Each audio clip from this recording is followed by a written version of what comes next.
Bonjour à toutes, bonjour à tous. Dans cette vidéo, je vais vous proposer de corriger le bac blanc qui a été proposé aux élèves de première en janvier 2023. Je vais vous corriger uniquement l'exercice 1, celui qui fait référence au titrage, sachant qu'il y avait d'autres exercices sur le tableau d'avancement, sur les forces, etc., etc. Donc on y va. L'exercice 1 ici, c'était titrage. Donc là, dans le titre, on vous annonce qu'il va y avoir un titrage, et donc toutes les questions qu'on a l'habitude de se poser sur les exercices relatifs au titrage. Donc titrage d'un agent décolorant. Donc on prend le temps de bien lire l'énoncé et de repérer les données importantes. Donc ici, outre son action antiseptique, le oxygéné H2O2 est utilisé pour décolorer les cheveux. Avant de commercialiser un stock de flacons d'eau oxygénée à 10 volumes, donc là j'ai une donnée a priori que je retrouve ici sur l'étiquette.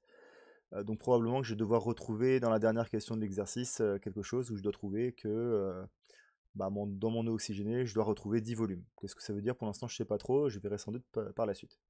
Donc ici, avant de commercialiser mon stock de flacons d'eau oxygénée, un technicien doit s'assurer de la qualité des solutions fabriquées. Pour cela, il doit titrer des échantillons pris au hasard dans le stock. On me donne quoi? On me donne des couples, donc je sais que j'aurai une équation à écrire.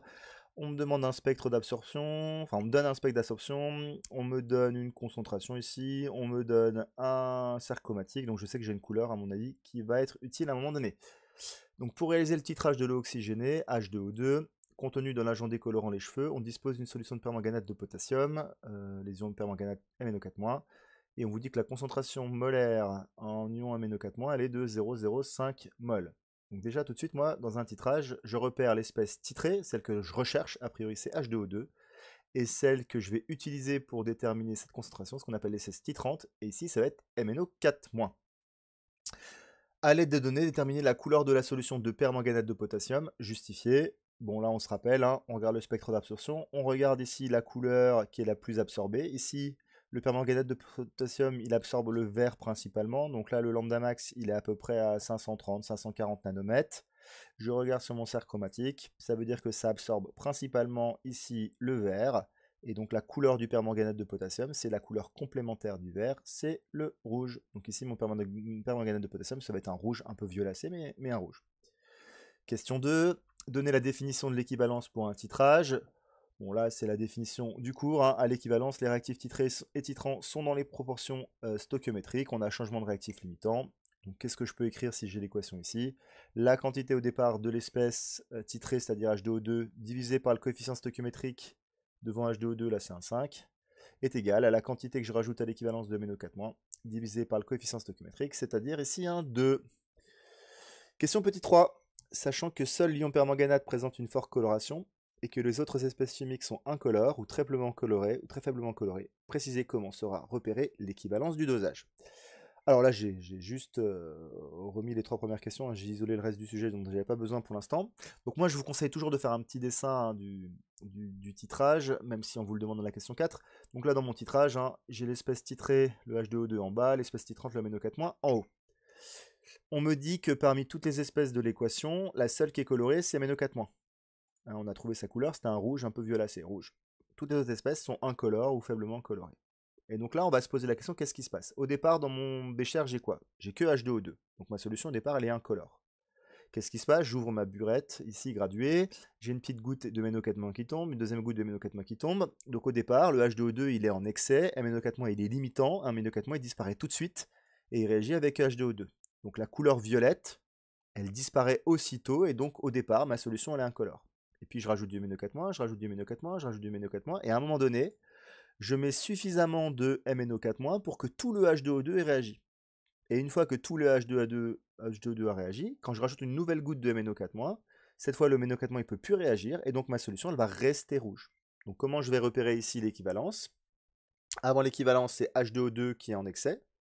Après l'équivalence, c'est MnO4- qui est en excès. Et donc j'ai ma solution qui passe de incolore à rouge.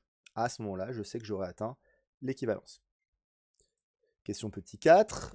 Donc déjà, on me dit ici que la solution d'eau oxygénée C0, elle est trop concentrée. Et on me dit que je la dilue 10 fois. Et j'obtiens une concentration C1. Donc là, moi, je sais que C1, si elle est 10 fois moins concentrée que C0, bah, c'est que sa concentration, c'est C0 divisé par 10. Si c'est 10 fois moins concentré, la concentration, elle vaut 10 fois moins. On me dit qu'on prélève V1 égale 10 ml de cette solution et on introduit ça dans un Erlenmeyer. Schématiser et légender le montage utilisé afin de réaliser le titrage de 10 ml de solution d'eau oxygénée par le permanganate de potassium. Donc là, je complète mon dessin, je le fais au propre, puisqu'on me demande de le faire cette fois. Il n'est pas que au brouillon. Donc j'ai mon espèce titrante H2O2. On me dit qu'il y a un volume V1, je respecte les dénotations de l'énoncé, V1 c'est 10 ml. La concentration, c'est celle que je cherche, je ne la connais pas. Dans la burette graduée, on me met le volume à l'équivalence 7,1 ml. Il est marqué ici, le volume à l'équivalence 7,1 ml. Et on me dit que la concentration, c'était marqué un peu plus haut dans l'énoncé. La concentration en permanganate, c'est 0,05. Et la valeur ici, c'était C. Il ne faut pas écrire C2, il ne faut pas écrire C0, il faut écrire C, puisque c'est marqué C dans l'énoncé. Donc j'ai fait mon schéma, ça savoir par cœur, l'aimant qui sert à bien homogénéer la solution pour que toutes les molécules de H2O2 puissent rencontrer le MnO4- qui tombe, etc., etc. Question petit 7, montrer que la concentration en eau oxygénée présente dans l'échantillon est C1 égale 8,9 fois 10-2. Donc là on vous demande de prouver que la valeur C1, ça va être ça. Donc si quand vous faites vos calculs vous ne trouvez pas ça, c'est qu'il y a a priori une erreur. Donc on y va, on a atteint l'équivalence, donc on peut écrire que H2O2 et MnO4- sont des proportions stoichiométriques. Donc je réécris la petite équation que j'avais écrite tout à l'heure. Donc la quantité au départ de H2O2 divisé par 5, c'est la quantité à l'équivalence versée de MnO4- sur 2. E ici pour dire que c'est le MnO4- que j'ai versé à l'équivalence. 0 pour dire que c'était la quantité de H2O2 au départ. Donc ici, moi, on me demande de calculer C1. Donc on me demande de calculer la concentration en H2O2. Donc je vais remplacer N par C fois V. Donc je remplace en gardant les deux T d'énoncé. Pour H2O2, c'est C1 et c'est V1. Donc je remplace N0 là par C1 fois V1, divisé par 5, ça bouge pas. Et NE, je remplace par C fois V, donc ça va être C fois VE. Ici, moi, ce qui m'intéresse, c'est C1, donc j'isole C1, et pour ça, le fois V1, je le passe de l'autre côté, ça devient divisé. Le divisé par 5, je le passe de l'autre côté, ça devient un fois. Et j'obtiens donc que C1, c'est C fois VE fois 5 sur 2 fois V1. C'est important d'avoir ici l'expression littérale de ce que je cherche. Vous voyez que j'ai d'abord trouvé C1 égal, avec toutes les lettres, avant de remplacer par les données de l'énoncé. Une fois que j'ai l'expression littérale, je fais l'application numérique, je remplace chacune des lettres par sa valeur. Donc C, je ne me trompe pas, c'est 0,05 mol. Le volume à l'équivalence, c'est 7,1 millilitres, je mets en litres, donc fois 10-3 litres. 2 fois, 5 fois, ça reste. Ouh, là il y a une petite faute de frappe, c'est un 5 ici, mais le calcul ici il est juste, mais là il faut un 5. Divisé par 2 fois V1, et ici V1 c'est encore 10 millilitres, ici là. Donc c'est 10 fois 10-3, puisque je convertis en litres. Je rentre tout ça dans ma calculatrice, et je trouve 8,9 fois 10-2, ça tombe bien, c'est exactement la donnée qu'on m'avait donnée dans la question 7 dans l'énoncé. Je passe à la question 8.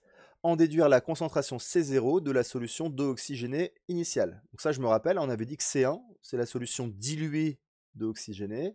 La solution diluée, c'est la solution de départ divisée par 10. Ça veut dire que la solution de départ est 10 fois plus concentrée que la solution diluée. Donc ici, question 8, on me demande la solution de la concentration, la solution de concentration C0. Elle a été diluée 10 fois, donc sa concentration elle est 10 fois supérieure à C1. Donc C0, c'est 10 fois C1. Donc pour C1, j'avais trouvé 8,9 fois 10-2.